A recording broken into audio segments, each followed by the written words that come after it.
All right, so hello everyone. For anyone that doesn't know me, my name's Emily. I'm third generation to farm this property. So my grandparents moved here from Avalon in Sydney in 1964. Back in 64, Avalon was starting to develop, starting to get quite busy. So they started looking for property, somewhere they could have beef, cattle and horses. And lucky for me, they found beautiful Norfolk Island.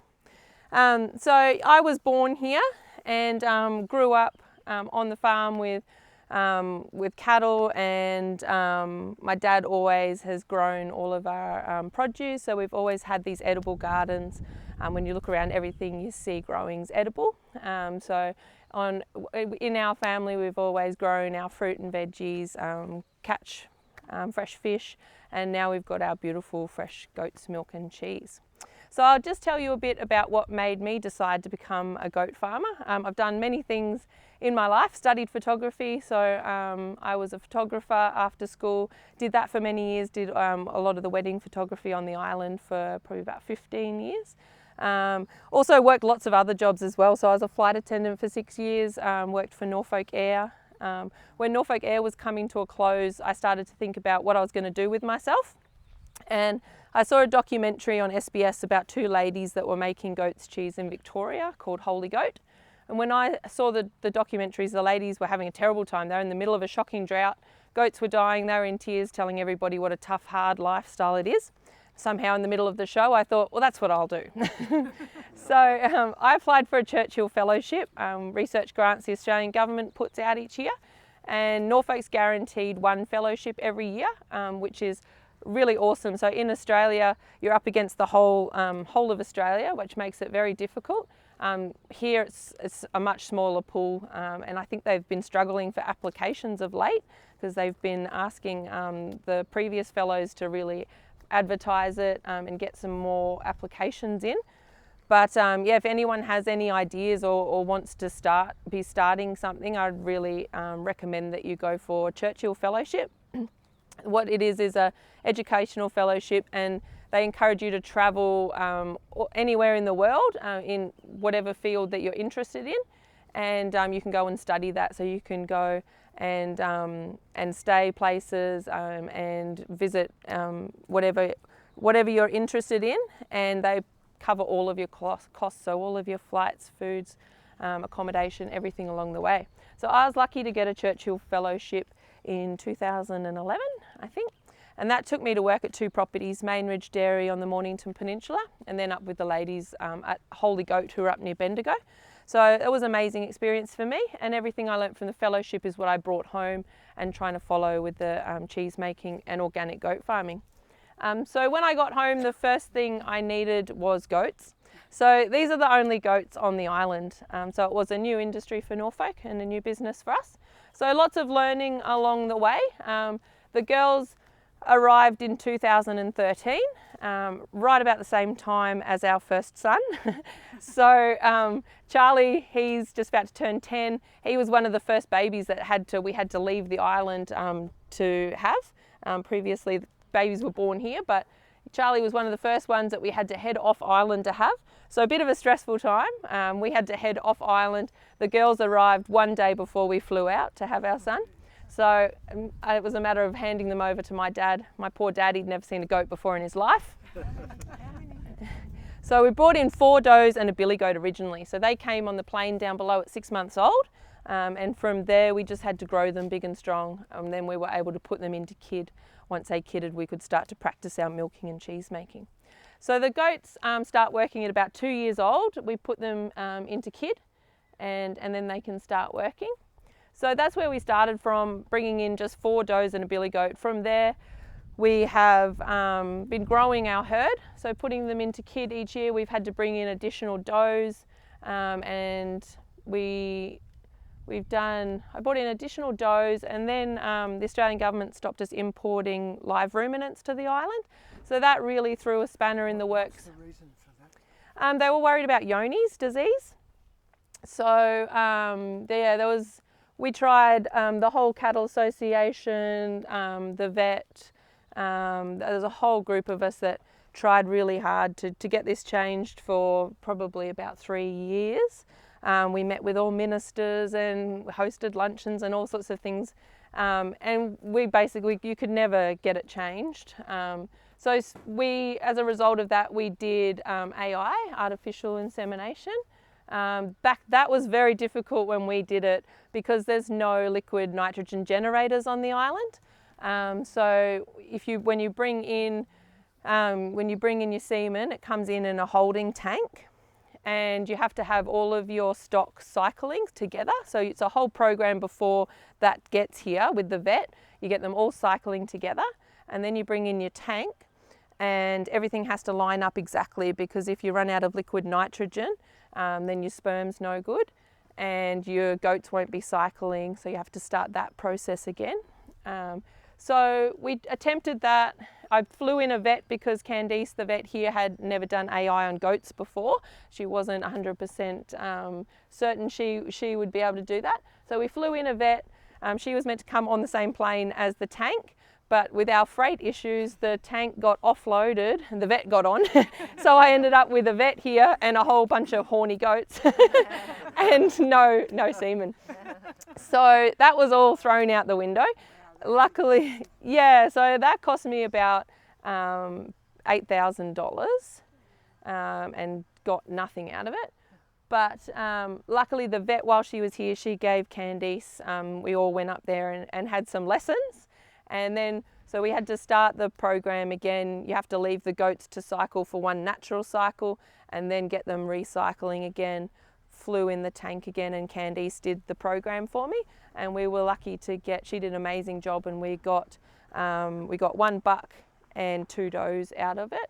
So that was about another $8,000, 3 goats. But we got what we needed. We got a new buck and some new bloodlines. And from there, it's now easier. The Cattle Association worked really hard and got a grant for a liquid nitrogen generator. So we've now got that on the island. And so it's much easier to do your AI programs now. Everyone can get together and bring in a big tank, and they can store their straws here. So that's a lot easier to do now, which is fantastic.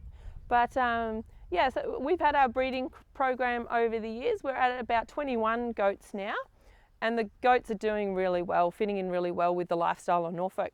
So on our property, like I was saying, growing all of this stuff, and the goats absolutely love that. So they get a whole truckload of stuff each day. They love things like the hibiscus, mulberry, the banana leaves, all the wastage from the veggies like the carrot tops, the whole carrot, the beet tops, sweet potato vine. All of that stuff is fantastic for them. And of course, the more good things that we put into them, the more quality and quantity of milk that they give us back. And the things that we feed them, those flavours are meant to come through in your milk and your cheese as well. So we've been making the cheese for about 7 years now. And on the farm, how we make money is we do tours. So we do a paddock to plate tour called the Norfolk Way. And visitors come out here, meet the goats, get to meet and pat the goats. And then we walk around the property, see the gardens. They see the milking shed. I show them the cheese making, and then they come down to our family home and they get a big platter and cheese tasting of all the fresh fruit and veggies, cheeses, homemade breads, all of that stuff from the property. So it's we've been doing that for I guess about 7 years now. It's been growing over the years, and it's pretty successful tour now. At the moment we're booked out till 19th of January, doing 3 tours a week at about 30 to 40 people. So yeah, there's a real interest in this sort of stuff. So it's sort of trending at the moment. All people just love paddock to plate. They like to know where their foods come from, food miles. It's all that sort of stuff that is a lifestyle choice everywhere else. People love it. Here it's kind of just the way that it's done. It's kind of a necessity that we all help to grow our own food, and we know where everything's come from, and dealing in food meters rather than miles. So yeah, I really recommend anyone that's looking to get into you know, any kind of agriculture and growing and doing it as a tourism thing. It's pretty easy. It's going to be pretty successful because people just love to come and see that, and especially coming down to our family home, they get to meet the whole family along the tour and sit down in our family home and try the cheese. So I think that's... They're so friendly. They are, yeah. So they also help to sell themselves. So they're such lovely animals to work with. They're really intelligent, lovely natured. We get all the kids around the island come out to see them. They absolutely love kids. We've got one in there, best babysitter on the island. You put a baby in there, she doesn't let anyone else near it and she just watches it. So yeah, really lovely animals to work with. This breed is called Saanen. They're a really intelligent breed and lovely natured as well. So easy to work with. We're milking once a day at the moment. So we did milk twice a day for many years. But when COVID, when the island shut down because of COVID for quite an extended period, we didn't have a need for so much milk and cheese. We knocked back to milking once a day. The girls' udders got used to that and so did we. So we've stuck with the once a day milking and we're finding that they really didn't lose that much quantity. And I've had a lot of farmers come on tour lately and tell me that that's what they're doing in Australia and New Zealand. A lot of farmers are cutting back to once a day milking. They find they lose about 15% of the milk production, but the amount of time and money they save with once a day milking is well worth it. So yeah, the girls are happy with their once a day milking. So how long do the kids drink from the mother? So we have our breeding program. We're there the whole time. So these girls are all like a big bunch of dogs. They've all, myself and my dad, they're very, you know, friendly with us. They love us. So we're there when they kid in this little shed here. We help them to kid. And then they stay in here for about a week till the babies get all of the colostrum out. And then mum just goes on the other side of the fence and we start feeding the babies formula. We have to feed them 3 times a day until they're weaned at about 5 months. Mum comes then down. At that stage we milk her twice a day until her milk comes in and her udders settles down, and then we can knock her back to once a day milking. But yeah, that's a very busy time of year. So that's once a year. And so yeah, very busy time for us, doing our milking, cheese making tours and feeding babies 3 times a day for 5 months. And then once they're weaned, they go back into the paddock with their mum, which you can see the youngest ones that we've got in here. Those girls, well, they're about the same age as my son. So we've just had a second baby. In order to do that, we had to head off island again, which meant we had to dry all of the goats up and put them back into kid. And so we kidded, they kidded, and everyone's back to work. Yeah, anyone else got any questions? Yeah, why don't, I mean, I've had cattle and calves and milk them once a day and let them with the baby for the half the day. You don't do that with Yeah, what were you doing it commercially or just for family? just for family. Yeah, so basically doing it commercially, you need to get all of the milk because we've only been a growing herd. So at the moment we've got 8 girls working, which I think is about the most that we've ever had. But yeah, so doing it commercially, we find that we need all of the milk to be making enough to be viable as a business. But also it's a lot, like if you just want a little, you know, a litre or 2 for yourself, that's a great way to do it. But it's tricky if you've got, yeah, your goats feeding, and then you can run into trouble with mastitis and things, because if we're doing it up there, we've got like a hygienic program and we wipe them, milk them, spray with betadine, all of that. But yeah, if they've got kids feeding, and then they can get dirt and infection up there, and it's just, yeah, a lot easier to have a proper program that, yeah, and you feed the babies. And everyone's happy. It actually works really good. The goats, they've done that from the very first time that they kidded. So to them, that's natural. They don't know any other way. And basically we're like their parents. So we taught them that's what you do. And yeah, some mums, they just don't even really, they're quite happy to go on the other side of the fence. They come down, get milked, get their breakfast and dinner, and then come back. And when they come back, babies all have full tummies. So babies are happy because all the babies want is milk, and all the mums want is milk out. So it does work really good if you come at feeding time. I mean, if you come at kidding season, you'll find most of the mums just lying in that paddock there, all happy, and babies racing around this paddock like mad, jumping up and down, jumping off everything, and with big full tummies, and everyone's happy. Where did your original goats come from? The original does, I actually had a terrible time finding anyone that would sell me goats, because a lot of goat farmers, like the goat industry is really quite emerging in Australia, quite popular. So goat breeders are getting these huge orders to send off to America, or they were before COVID, America and Middle East and all over the place. And here was me that just wanted four goats to Norfolk Island with this really strict quarantine kind of program. And so everyone just didn't want a bar of it. But I was really lucky that a lady was holidaying on the island who was a breeder in Coffs Harbour, and she's also a judge at the Royal Sydney and the Ekka, and so she's very high up in the goat world with lots of contacts. And I told her my plans and showed her around, and she was very excited for me. She went back to different breeders all over the East Coast, and because I wanted different genetics, she's told them that this is what's happening on Norfolk. I want you to give her a goat and give it to her for free.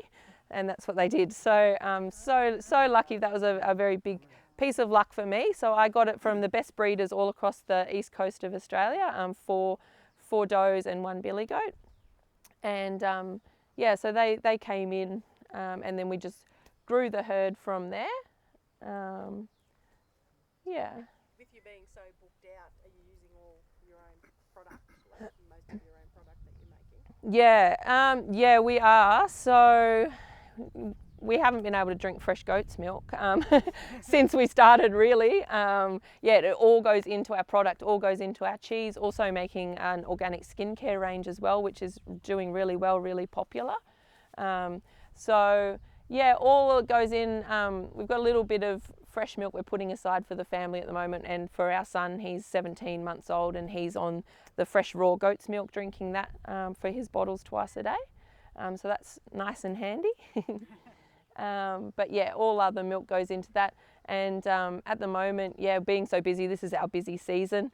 So a lot of the cheese gets used up on the tours, and then also a lot of the restaurants are using it as well. So it goes to Homestead, Castaway, Hilli's, and Anytime.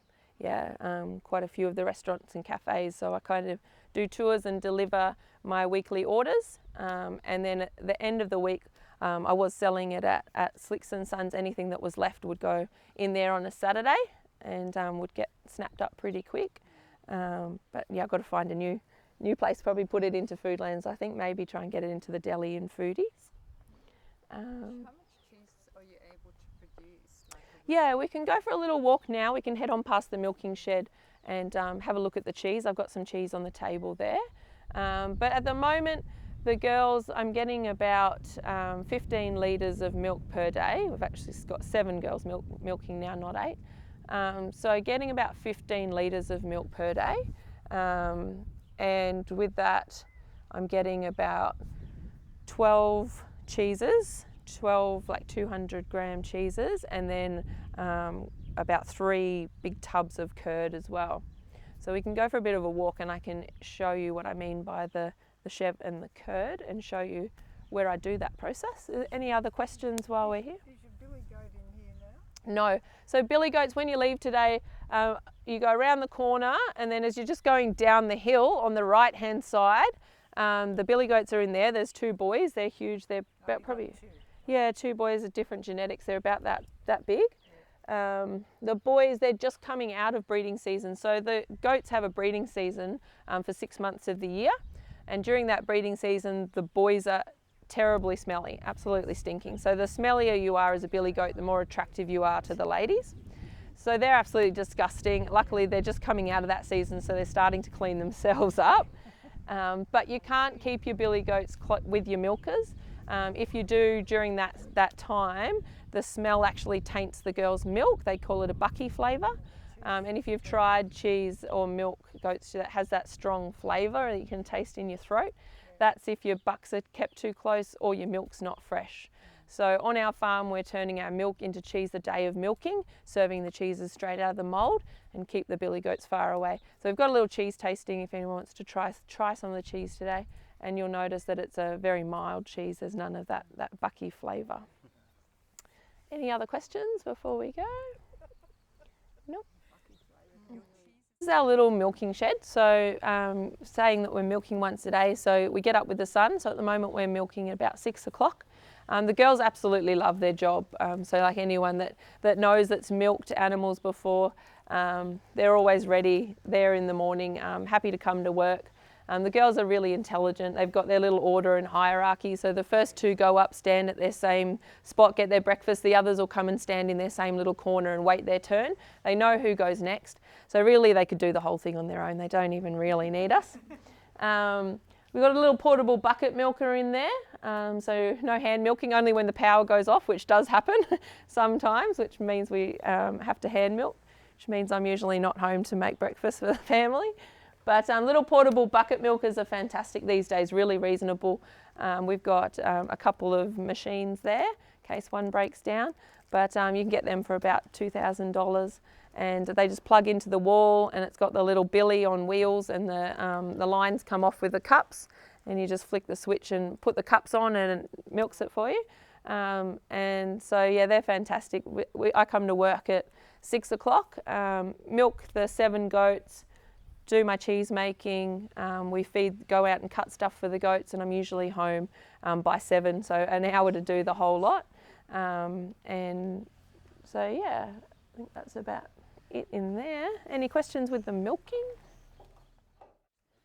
So we're making one type of cheese, which is a fresh goat's cheese or a chev. Really simple process. The quantity of milk we've got, it's just still like home cheese making, so easy to do the same thing at home. So I do a make with 15 litres in a stock pot, bring it up to 25 degrees, and I'll add the rennet, which is what makes the milk coagulate.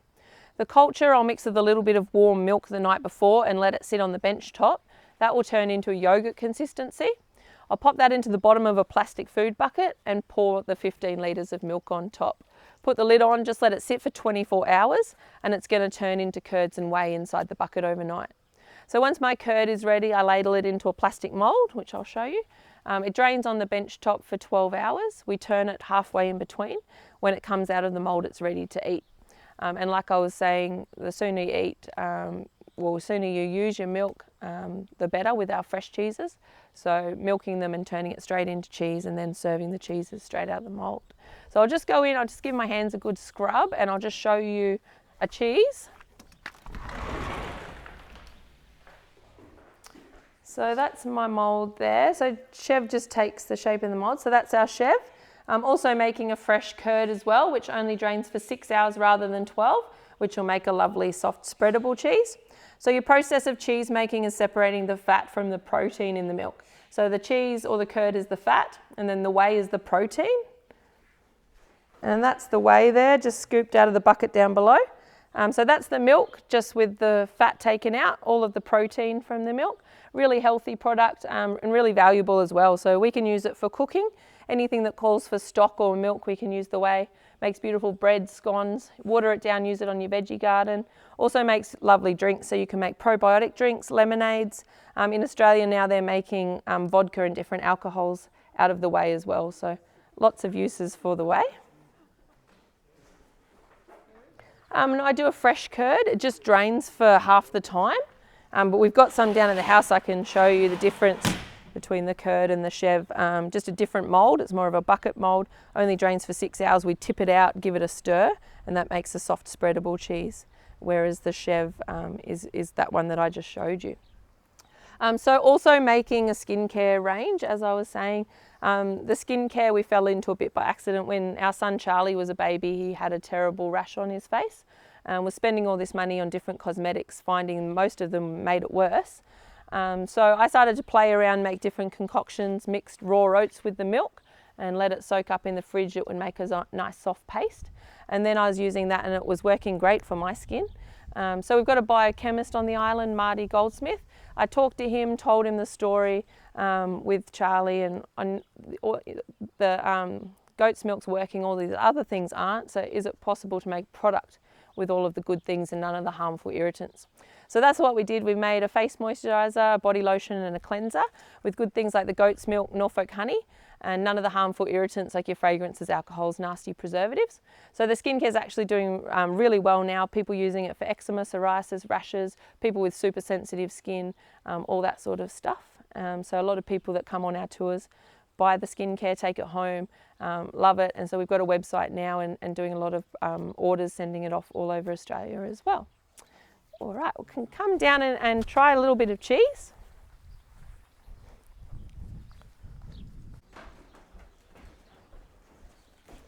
So I've just got just a couple of different cheeses here just to give you an idea about our cheeses. So the one in the bowl is the fresh curd that I was telling you about, the soft spreadable cheese. And then we've got one of our Chev here, which we've cold smoked. So that's a cold smoked cheese. And then some of Marge Christian's beautiful chutneys. So her famous chili relish and tomato chutney there. So and some fresh cucumber from the garden. So help yourself if anyone would like to have a little try.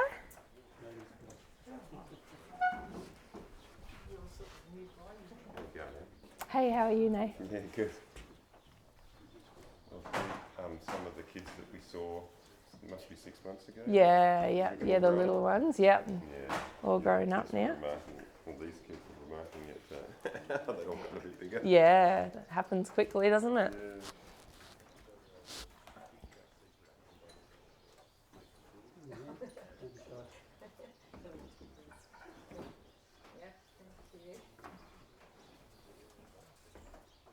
For you as an actual business and working on Norfolk as you think it would be if you operated? So it's changed over, so we've been doing it coming up to 10 years. And yeah, it's just been each year I feel like there's a different challenge. So starting out, it was pretty smooth. I think starting out we just had a whole bunch of initial learning curves as far as working with new animals, starting a new dairy. The biggest challenge that I had was the stopping of the live imports.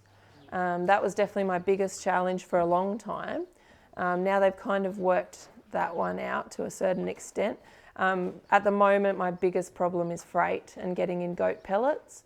So at the moment, I'm buying like $200. I can get 10 bags, 25 kilo bags of goat feed for about $200 to $300 between there. And I've got a bunch arriving on the next freighter coming next Friday.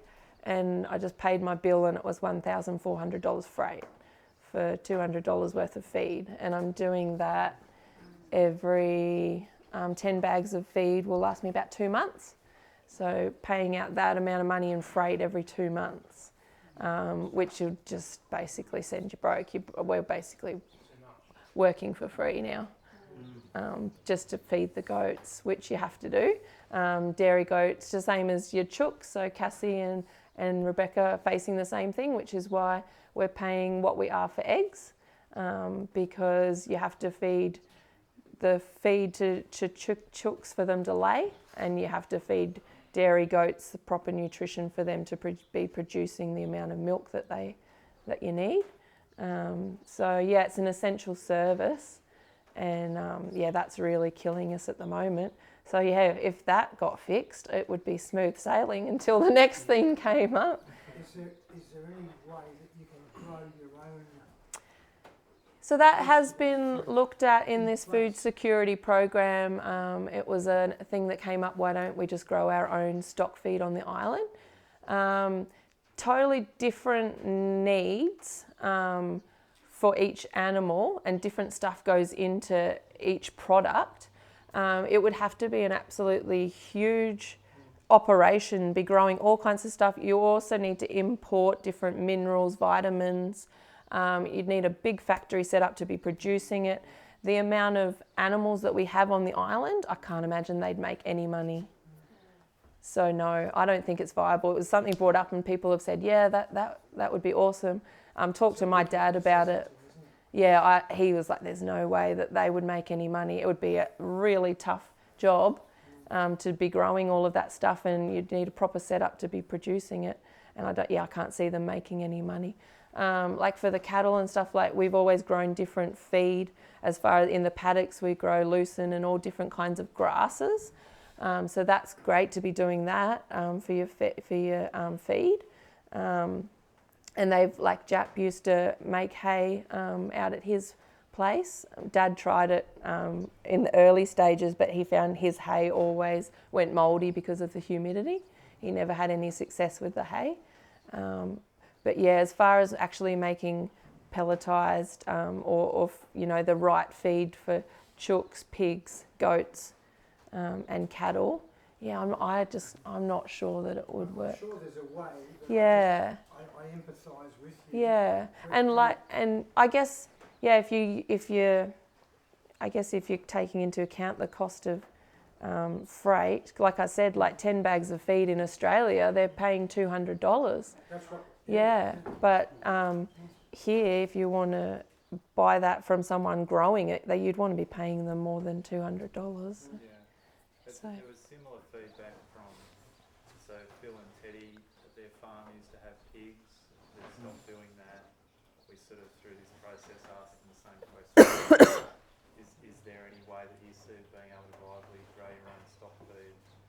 And effectively that's why they stopped farming pigs, because they didn't see that as a viable process. And they're market veggie growers, so they've got so much stuff growing there, and they would have wastage, but it's just not what your animals need. More than that, they need vitamins, minerals, all the different, like if you look at a bag of feed, there's so much stuff in there that's been developed over the years to produce, you know, what the animals need.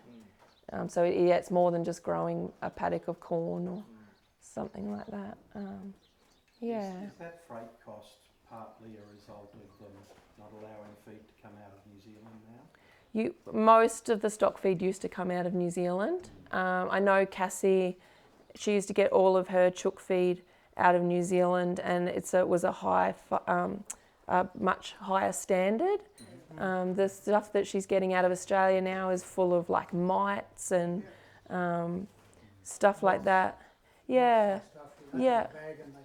Yeah, so, and the problem, Martin Cross gets his feed subsidised, but the goat feed that he's bringing in, my goats won't eat it. I'm on his at the moment, and they just turn their nose up. The stuff I get is an organic feed, and it's beautiful. You open a bag, it smells lovely and fresh, and it's all just looks lovely. And whereas, they're not. You open his, and it already smells quite strong. And so I've asked Martin if he can get in my feed, but I haven't heard back if he can. But yeah, I find that the goat feed that he gets from his supplier is not a very good standard, and I've asked if I can get my pellets subsidised, but at the moment I haven't. They said get it through Martin, so that's another predicament. Like I think Cassie and Beck get theirs subsidised, but so far they haven't let me, which is a bit odd. Do you know what percentage the subsidy is? What the subsidy is? To get the subsidy, what's the percentage? No, I don't know. But yeah, they are quite a bit cheaper when I buy them from Martin than paying that $1,400 freight, obviously. But if they don't eat it, then it's a total money, waste. isn't it? Yeah. Like at the moment, we're just struggling. You know, they'll tolerate a little bit, but then I've got this bin of feed that they've left half of it. Well, it's the same with the chook feed that we can get here. There's nothing of the quality what I used to get. Yeah, over there, yeah. Yeah. One layer has been grainy, you see, which is half the battle. Yeah. And considering this place used to grow wheat and export it years and years and years ago. Yeah. This used to be the supply place for Sydney, yeah. And look at it, you Yeah. never know. Yeah. It's got gold here, Yeah. but ignorance. I'm sure there's wheat varieties that would grow Yeah. without getting all the moulds and things like Yeah. Yeah. that. Really advanced these days. Yeah. Yeah. Any other questions?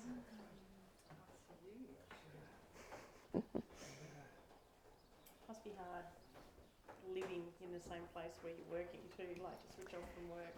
Yeah. So we're actually changing the business from the 30th of June. So we've done the tours for 10 years, coming up to 10 years, it will be 30th of June. And that's been really fantastic. We've actually really enjoyed it. It is really nice to get up, go to work early, and I'm home at 7 to make the boys breakfast and lunch and get them to school. My husband does struggle a bit with having people into the home all the time, because your home's got to be spotless and clean all the time. He gets a little bit over that sometimes. But overall, we have really enjoyed it. We love making the people happy. So usually by the end of the tour and their lunch, we used to do a huge big lunch. We scaled it back to a platter now. I had Paige working for me, who was an amazing help. We used to do all of the cooking. She's headed off now doing awesome things. And so now I've scaled it back to a platter so I can do that on my own. And we'll do that up until 30th of June, and then we're going to stop the tours. Like I was saying, my little family's grown. We've got 2 boys now, and just finding the workload too much with the cheese making, skincare, milking, tours, children. So we're going to drop the tours, and then we can just focus on, we're going to try and grow the skincare. So I was saying the skincare is doing really well, and we're going to expand that and get it into Oz and hopefully all over the world, and grow that to be our main business, as well as still supplying the cheese as well. So that's the plan for our future moving forward. So do you use the whey in the skincare products, or do you use the whole milk? Just the whole milk, yeah.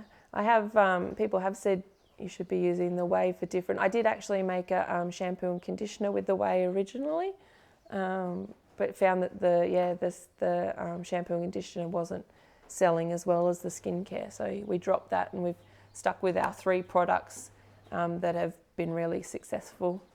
Yeah. That's a real pity you're going to stop your tour. Yeah, it is. It is a bit of a shame. It was a hard one to decide. We actually made a decision to sell the business first before I made that decision. I thought that it would be a great opportunity for another family to take on and keep going as it was, because I did want to see the whole thing continue as it was, because tourists love it. It's a great thing for tourism, as well as food on the island, producing a local food product. We had quite a lot of interest, and we were in talks. We almost went through with the sale with one family, and then it fell through. They dropped their offer by a big amount. A tricky time to sell a business as well with COVID over the last few years, so your books aren't as good as they should be, as well as us heading off island to have another baby, which meant we were closed for half of the year. So it wasn't a great time to sell a business, but in hindsight, it probably worked out better, because we realised the potential of the skincare. It just meant that we had to sacrifice the tours. Like any business needs to grow and adapt, and you need to put your family first. So that's what we've decided to do, is keep the business and head in the direction of skincare and online sales, as well as your online market. Going to still have awesome veggie gardens and things. I'm going to do up the pottery shop, give that a whole makeover, and I'd like to get into the pottery as well. My parents have done the pottery there for 50 years, so I'd like to get in there and help them with some ceramics, and also make that an awesome destination to visit, have produce bins and ceramics, as well as my husband's going to have a bit more time to concentrate on his photography, which he's had to put on hold for the last 10 years while the farm's been really busy. He's an amazing photographer, so hopefully he'll be able to have a bit more time he's had to turn down a lot of photography jobs, because when you've got sold out tours and one's got to go and milk the goats every morning, the other one has to be here to look after the kids and stuff. So that's our direction. It's a bit sad, but it's also exciting for us to be heading in a new direction, and still have an awesome product and destination for people to come and visit over at the pottery shop. Still have the goats there, and so that's where we're headed. Yeah. Thank you. Any other questions for Ian? Before people eat the rest of the food? Thank you for the most beautiful food and the Oh, most joyful no worries. goats I've ever seen. Yeah, thank you. Thanks very much for coming. Must be Can we like give your own. Emma a round of applause?